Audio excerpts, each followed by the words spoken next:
the hardened features of a self-confessed racist and fascist. Yet when Brenton Tarrant entered the An-Nur Mosque, he was welcomed with the words, "Hello, brother." The 29-year-old Australian was armed with several weapons, including a semi-automatic machine gun, and just as Friday prayers were about to start, he opened fire. Tarrant shot his victims at close range, many of them multiple times, all the while live streaming his actions on social media. So first I thought maybe it's just a short circuit or something, and maybe I should go out and help, and I opened the door, and when I was going out, I heard another 2 shots.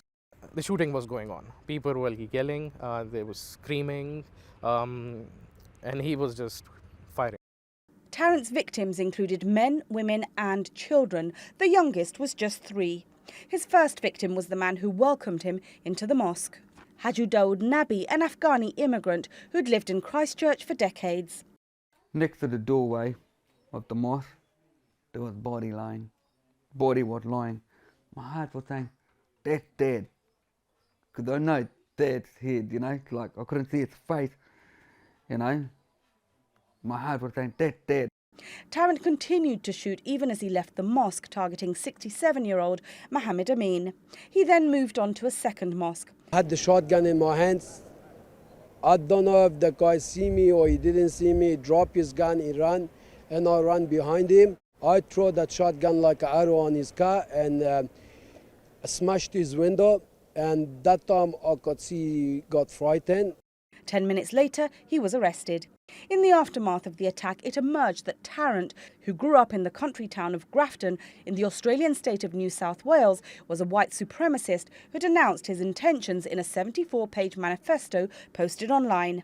It was discovered he'd travelled across Europe and other continents, forging links with far-right groups and posting hate-filled comments on anonymous online messaging boards. The attack brought on an outpouring of grief across New Zealand.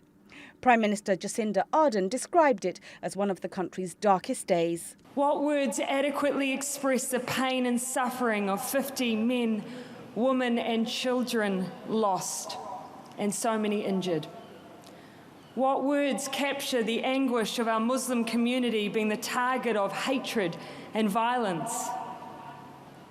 What words express the grief of a city that has already known so much pain?